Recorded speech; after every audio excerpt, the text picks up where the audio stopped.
Pessoal, aqui é o Rafael Marquesano da Trade Machine. Esse é o terceiro vídeo de uma série de 5 vídeos em que a gente explica tudo o que você precisa saber antes de começar a investir com robô. Nesse vídeo a gente vai trazer os principais pontos que você tem que observar para identificar um bom robô.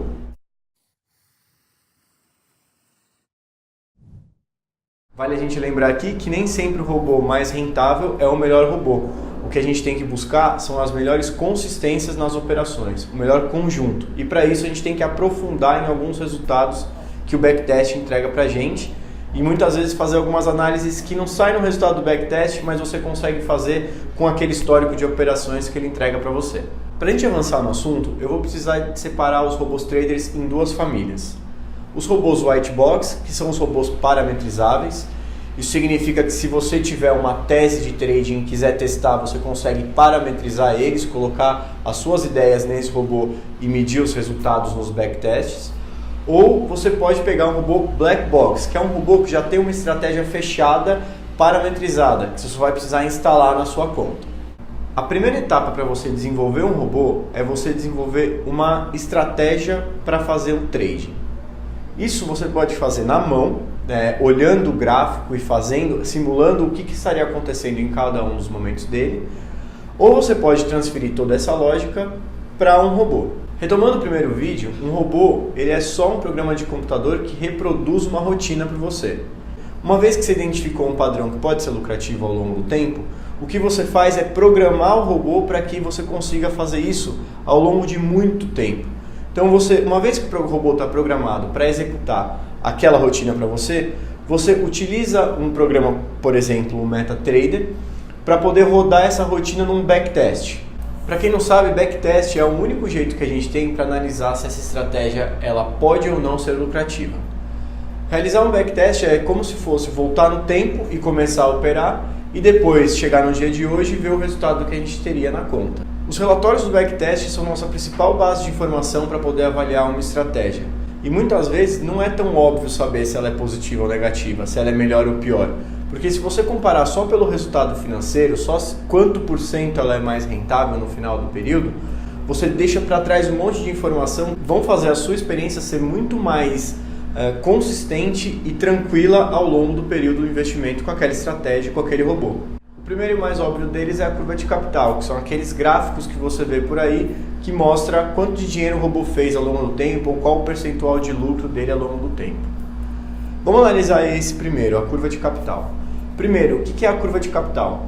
A curva de capital é quanto de dinheiro essa estratégia acumulou ou perdeu ao longo do tempo. O jeito mais rápido de você ver isso é uma curva ascendente ou uma curva descendente. Primeiro passo, se a curva não for ascendente, essa estratégia não é boa, já descarta. Uma segunda dica é adicione uma linha de tendência nessa curva de capital para entender quão perto essa curva anda dessa linha de tendência. Quanto mais próximo da linha de tendência, menor volatilidade você vai ter, menos altos e baixos você vai ter e melhor vai ser a sua experiência ao longo do tempo com essa estratégia. Lembra que você está pegando uma estratégia que não é para operar 1 mês, 2 meses, é para operar 12 meses.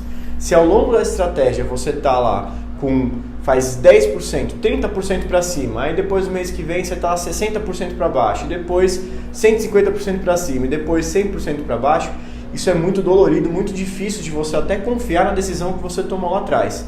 Então, quanto mais perto essa curva estiver da linha de tendência, significa menos volatilidade, significa mais estabilidade e mais tranquilidade para continuar confiando na sua decisão e permanecer investindo com essas estratégias. É importante pensar que você não está escolhendo uma estratégia para ficar só 15 dias ou 1 mês. Você tem que entender que esse perfil dessa curva ele vai se reproduzir com você. Se você tem alguns períodos dessa curva que ela está abaixo da linha de tendência, quer dizer que naquele momento você pode estar com prejuízo.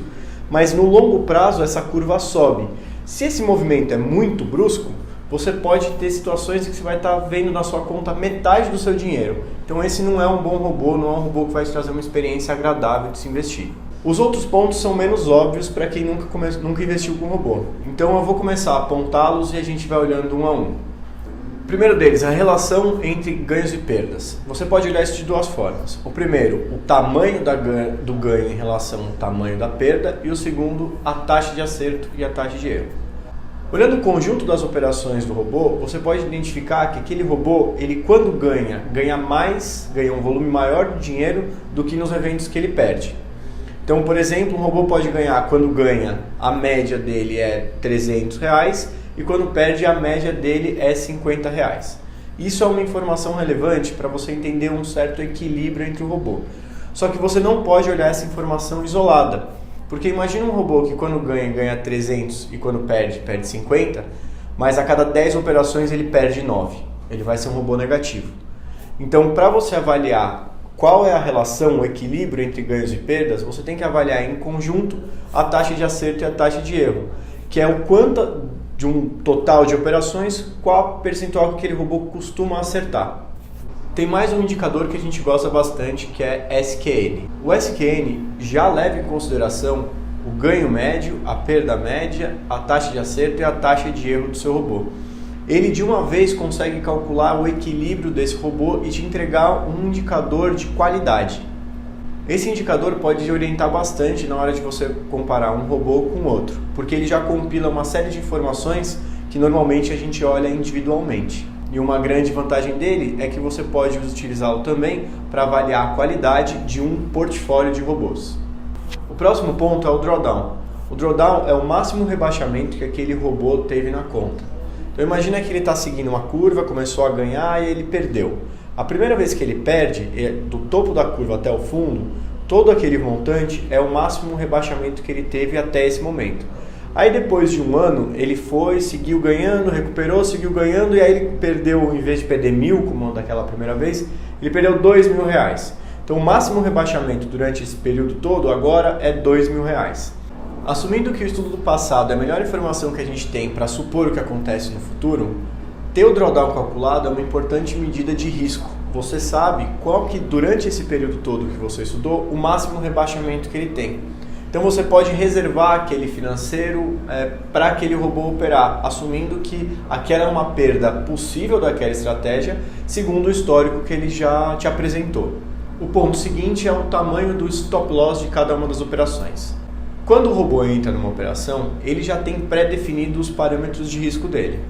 É fundamental que o seu robô deixe calculado o máximo que ele pode perder por operação, para que caso alguma coisa saia do controle, ele trave a operação ali.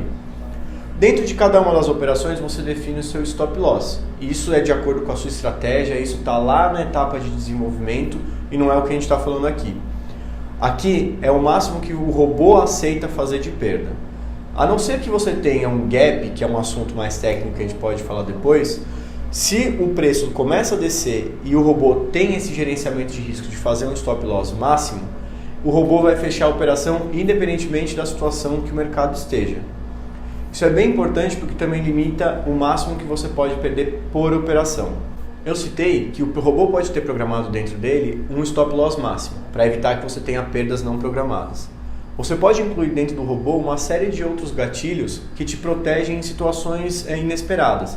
Por exemplo, se ele perde conexão com o servidor, ou se o mercado se comporta de uma forma muito alta, ou se a volatilidade aumentou demais e a sua estratégia é eu prefiro não operar em situações como essa, o robô desativa, você consegue colocar uma série de proteções como essa. Se eu for retomar aqui, você vai enxergar que eu praticamente falei a maior parte das vezes, não de quanto o robô ganha, mas de quanto o robô evita perder. Um bom robô, ele primeiro evita perder para depois ganhar bastante. O trading é sempre você ganhar mais do que você perde ao longo do tempo. Você pode fazer isso otimizando seus ganhos ou reduzindo suas perdas. A forma mais certa de você conseguir acumular capital ao longo do tempo é procurar primeiro evitar perder. Porque se você ganha, quando você ganha, esse dinheiro não vaza para pagar as suas perdas. Então antes de olhar qual é o robô que rende mais, olha o robô que perde menos, ou olha o robô mais estável, o robô que tem mais garantias, que vai segurar mais o dinheiro que já está no seu bolso, antes de pensar em ganhar mais. A gente acabou de avançar pelo terceiro ponto, que é de como avaliar um robô. Mas quando você for começar a fazer seus investimentos, você vai se deparar com a pergunta de se você deve concentrar todo o seu dinheiro num robô que você já viu que é bom, ou diversificar por outros robôs. Esse é o tema para o quarto vídeo. Até lá!